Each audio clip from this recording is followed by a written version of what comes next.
नमस्कार साथियों।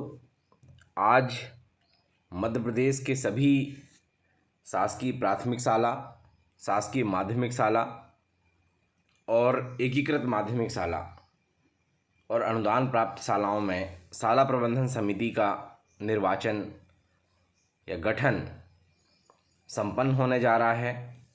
मैं कुछ महत्वपूर्ण बात बताऊंगा जिससे आपका निर्वाचन नियम संगत हो कि हम 3 वर्गों में किस तरह से बच्चों को बांटेंगे। तो हमारे 3 वर्ग इस तरह होंगे। पहला वंचित वर्ग, दूसरा कमज़ोर वर्ग और तीसरा अन्य वर्ग। आप एक चार्ट बना लीजिए। एक साइड आप लिख लें कक्षा 1 2 3 4 जहाँ तक आपकी क्लास है, और ऊपर आप हेडिंग में लिख लें वंचित वर्ग, कमज़ोर वर्ग और अन्य वर्ग, और फिर लिख लें कुल। इसके बाद आप जैसे कक्षा 1 में आपके पास 15 बच्चे हैं, तो आप देखिए कि आपके विद्यालय में कुल SC ST और OBC या जनरल में से कोई CWSN बच्चा तो नहीं है। मतलब SC जोड़ेंगे, टोटल SC विद्यालय में पढ़ने वाले बच्चे, टोटल ST विद्यालय में पढ़ने वाले बच्चे, और OBC और जनरल में से यदि कोई CWSN है तो उसे भी हम जोड़ेंगे।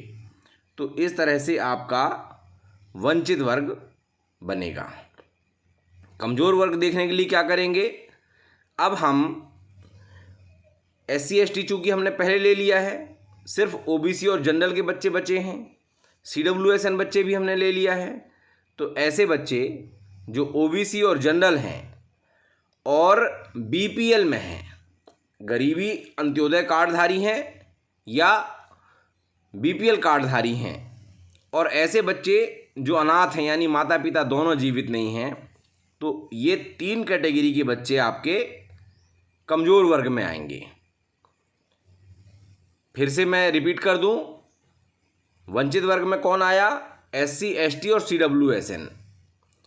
कमज़ोर वर्ग में कौन आया, कमज़ोर वर्ग में आए OBC और जनरल के BPL और अति गरीबी बच्चे और अनाथ बच्चे। SC ST बच्चा BPL में होगा तो कमज़ोर वर्ग में नहीं आएगा क्योंकि वंचित वर्ग में आ चुका है। CWSN बच्चा किसी भी वर्ग का होगा वो वंचित वर्ग में आएगा। इसलिए कमज़ोर वर्ग में केवल और केवल OBC और जनरल के ही जो BPL वाले बच्चे हैं और अति गरीबी वाले बच्चे हैं ये आएंगे, इस बात का हम ध्यान रखें। अन्य में कौन आएंगे, तो ऐसे बच्चे जो OBC और जनरल के हैं और गरीबी रेखा कार्डधारी नहीं हैं, वे सभी बच्चे, और CWSN भी नहीं हैं, वे सभी बच्चे आएंगे अन्य में। इसी तरह आपने कक्षा 1 का निकाल लिया, 2 का निकाल लिया, 3 का निकाल लिया, 4 का निकाल लिया, 5 का निकाल लिया, जहाँ तक आपका विद्यालय कक्षा 8 तक वहाँ तक का निकाल लीजिए। फिर आप क्या करेंगे, एक सिंपल सा फार्मूला है, आप वंचित वर्ग को जोड़ लीजिए कि कक्षा 1 से कक्षा 5 तक या कक्षा 6 से 8 तक या 1 से 8 तक कुल कितने आपके यहाँ वंचित वर्ग के बच्चे हैं। कुल वंचित वर्ग के बच्चे बटे विद्यालय में पढ़ने वाले कुल बच्चे गुणा 100, ये आपको करना है। कुल वंचित वर्ग के बच्चे बटे विद्यालय में दर्ज कुल बच्चे गुणा 100। तो इसमें आपको निकल आएगा कि वंचित वर्ग के कुल कितने प्रतिशत बच्चे आपके विद्यालय में पढ़ते हैं। इसी तरह कमज़ोर वर्ग के कुल बच्चे बटे विद्यालय में दर्ज कुल बच्चे गुणा 100, तो आपको निकल आएगा कि कमज़ोर वर्ग के कुल कितने प्रतिशत बच्चे आपके विद्यालय में पढ़ते हैं। इसी तरह अन्य वर्ग के कुल बच्चे बटे विद्यालय में दर्ज कुल बच्चे गुणा 100, तो इस तरह से निकल आएगा कि अन्य वर्ग के कुल कितने बच्चे आपके विद्यालय में पढ़ते हैं। अब हमने सबका प्रतिशत निकाल लिया कि वंचित वर्ग के कितने प्रतिशत बच्चे, कमज़ोर वर्ग के कितने प्रतिशत बच्चे और अन्य वर्ग के कितने बच्चे। अब हमें देखना है कि शाला प्रबंधन समिति में जो 18 सदस्यीय समिति होती है उसमें 14 सदस्य पालकों में से होते हैं। 2 सदस्य आपके विद्यालय का HM जो शाला प्रबंधन समिति का सचिव होता है, और उसके अतिरिक्त जो वरिष्ठ महिला शिक्षिका है वो ये 2 सदस्य, उस वार्ड का पंच यदि ग्रामीण क्षेत्र है, और सरपंच द्वारा मनोनीत कोई पंच यदि ये ग्रामीण क्षेत्र है, और शहर है तो उस वार्ड का पार्षद या महापौर द्वारा मनोनीत कोई पार्षद। ये 4 सदस्य होते हैं। चूँकि वर्तमान में कई जिलों में जनप्रतिनिधियों के 5 साल का कार्यकाल समाप्त हो चुका है, इसलिए ये दोनों पार्षदों के पद कई जगह पर रिक्त। आगे हम देखें कि जो 14 सदस्य हैं, 14 में से कितना हमें किस वर्ग का लेना है, तो हमने परसेंट निकाला था। मान लीजिए हमने निकाला 84% आया या 34% आया या 100% आया, कोई भी आए, चाहे एक ही वर्ग के बच्चों का विद्यालय हो, चाहे अलग अलग जितने भी हों। यदि आपका 24% वंचित वर्ग में आया तो 24 गुणा 14/100 कर लीजिए। बिल्कुल सिंपल फार्मूला है, जितना प्रतिशत आया गुणा 14/100 कर लेंगे। इस फार्मूले से आपको सदस्यों की संख्या निकल आएगी कि कितने सदस्य किस वर्ग से लेना है। इसी तरह कमज़ोर वर्ग में, इसी तरह अन्य वर्ग में आप कर लेंगे। तो जैसे ये पॉइंट में भी आ सकता है, दशमलव में, तो जहाँ पर 0.5 से ऊपर होगा या 0.5 या उससे अधिक होगा तो उसे पूर्णांक कर लें ताकि वो संख्या पूरी हो जाए, और फिर आप उसे आधा आधा महिला पुरुष में बांट लें। मान लीजिए वंचित वर्ग में 7 आ गया कि 7 सदस्य आपको लेना है वंचित वर्ग में, तो 4 महिला और 3 पुरुष कर लीजिए। इसी तरह कमज़ोर वर्ग में यदि 2 आ गए तो 1-1 दोनों में कर लीजिए। अन्य वर्ग में जो 7 और 2 9, तो यहाँ पर आ जाएगा 5। तो चूँकि हमने वहाँ पर 4 महिला और 3 पुरुष लिया था, इसलिए अन्य वर्ग में 5 करते समय हमें 2 महिला प्लस 3 पुरुष करना पड़ेगा, ताकि 7 महिला 7 पुरुष बराबर बराबर हो जाएं। एकीकृत माध्यमिक शालाओं में हमें ये ध्यान रखना होगा कि 7 प्राइमरी सेक्शन से लेना है और 7 मिडिल सेक्शन से लेना है। तो इस तरह इन बातों का हम ध्यान रखेंगे। कई लोग बहुत कंफ्यूज हैं कि क्या करना है, कैसे करना है। मैं ये चार्ट आपको समझा रहा था कि किस तरह से वंचित कमज़ोर वर्ग एक एक क्लास का आप निकाल लेंगे। कक्षा 1 में वंचित कमज़ोर अन्य कितने हैं, कक्षा 2 में वंचित कमज़ोर अन्य कितने हैं, कक्षा 3 में, ऐसे सब ये आप निकाल लेंगे। यदि बच्चा, क्या सामान्य वर्ग का कोई बच्चा वंचित वर्ग में आ सकता है? हाँ, आ सकता है। यदि वो बच्चा CWSN का है तो वंचित वर्ग में आएगा। क्या BPL का कोई बच्चा वंचित वर्ग में आ सकता है? हाँ, यदि वो SC/ST का है तो वंचित में आएगा, ना कि कमज़ोर में आएगा। यदि क्या कोई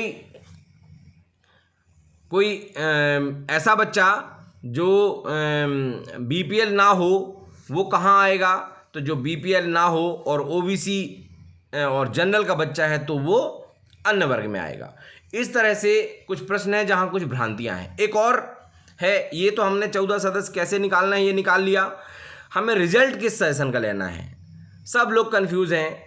यदि हम 18-19 का रिजल्ट लेते हैं तो हमारे पास कक्षा 1, कक्षा 2, कक्षा 3 में पढ़ने वाले बच्चों का परिणाम नहीं होगा और चुनाव केवल 4वीं और 5वीं वाले बच्चों में होगा। तो इस तरह के भ्रांति में बिल्कुल ना पड़े।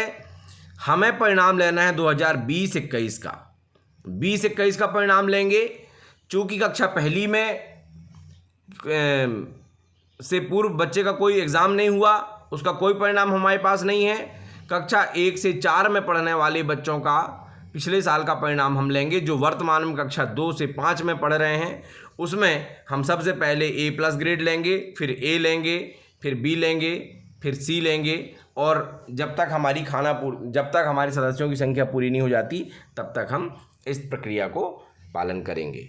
मैं समझता हूँ कि सारी बातें बहुत विस्तार से मैंने क्लियर कर दी हैं। जहाँ जहाँ डाउट्स हो रहे थे, यदि सभी पर्यवेक्षक और सभी केंद्र अध्यक्ष, सभी शिक्षक इसे चुनाव में जाने से पहले एक बार अच्छे से देख लेंगे, समझ लेंगे, तो उन्हें किसी प्रकार की कोई समस्या नहीं आएगी। सबसे महत्वपूर्ण है प्रपत्र बा, जिसमें वंचित, कमजोर और अन्य वर्ग का निकालना है। आगे मैंने फार्मूला बता दिया, वंचित वर्ग के कुल बच्चे बटे विद्यालय में दर्ज कुल बच्चे गुणा 100, इसी तरह कमजोर वर्ग, इसी तरह अन्य वर्ग का निकालना है। आपने परसेंटेज निकाल लिया तो 14 में से 14 गुणा वंचित वर्ग का कुल प्रतिशत, कितने प्रतिशत बच्चे पढ़ते हैं, बटे 100 आप करेंगे तो आपको सदस्यों की संख्या निकल आएगी, किस वर्ग से कितने सदस्य लेना है। आपके लिए ये वीडियो बहुत ही महत्वपूर्ण होगा, बहुत उपयोगी होगा, मैं ऐसा मानता हूँ। और साथियों, चुनाव में जाने से पहले एक बार ज़रूर इसे अच्छे से सुन लें, अच्छे गंभीरता से मनन कर लें, तो आपको कोई समस्या नहीं होगी, ये पक्का है। अब मैं कुछ प्रपत्र जो आपके द्वारा भरे जाना है वो मैं बता दूं। बैठक की सूचना आप परिशिष्ट 2 में देंगे, जो आप सामने देख रहे हैं। शाला प्रबंधन समिति में बच्चों के माता पिता और अभिभावकों को निर्वाचन की सूचना परिशिष्ट 3 में देंगे। पर्याप्त संख्या में इनकी फ़ोटोकॉपी करा के रख लें। स्थानीय वार्ड के माननीय पार्षद और पंच का मनोनयन परिशिष्ट 4 में, और सरपंच और महापौर को जो पत्र देंगे आप किसी वार्ड पार्षद के मनोनयन के लिए, वो परिशिष्ट 5 में देंगे। स्थानीय निकाय के माननीय महापौर, सरपंच महोदय, साल में एक महिला का मनोनयन का नामांकन प्रपत्र, ये महापौर भर के देंगे 5A, आपको नहीं भरना है। परिशिष्ट 6 शाला में वरिष्ठतम महिला शिक्षिका का नामांकन है, ये आपको HM को भर के देना है, ये उनको। परिशिष्ट 7 शाला प्रबंधन समिति के अध्यक्ष पद के लिए नाम निर्देशन हेतु प्रपत्र, ये 7 है, जिसमें वो चुनाव के लिए फॉर्म भरेंगे। इसमें आप देखिए कि अभ्यर्थी जो है का नाम, उसके पिता का नाम, किस समूह से आया है, वो वंचित से, कमज़ोर से, अन्य से, पूरा पता, अभ्यर्थी को प्रस्तावित करने वाले सदस्य का नाम। यहाँ पर आपको ये ध्यान देना होगा कि जो 14 सदस्य हमने चुन लिए हैं SMC के गठन के लिए, उन्हीं में से एक सदस्य यहाँ पर प्रस्तावक होगा और दूसरा उसका समर्थक होगा। उनके हस्ताक्षर यहाँ जरूर करा लें पहले से। शाला प्रबंधन समिति के अध्यक्ष निर्वाचन की घोषणा परिशिष्ट 8 में होगी। परिशिष्ट 9 में उपाध्यक्ष के निर्वाचन का नाम निर्देशन प्रारूप है।